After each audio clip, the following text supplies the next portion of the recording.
Okay, this is my first Louis Vuitton na sunglasses na na-purchase. So, ito yung itsura niya. So, ayan. Ito ang aking model for tonight.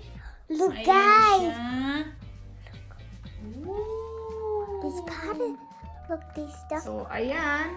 Ayan yung model ko for tonight. Ayan.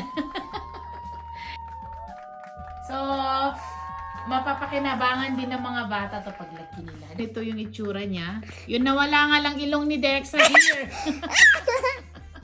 Pero ganito siya, ayan. Meron siyang engraving here sa side niya. Dexa, dapat ang ilong mo matangos dito para hindi malaglag. Ooh, grabe naman. Ang ganda naman ng aking model. Ayan, model ng Louis Vuitton na sunglasses.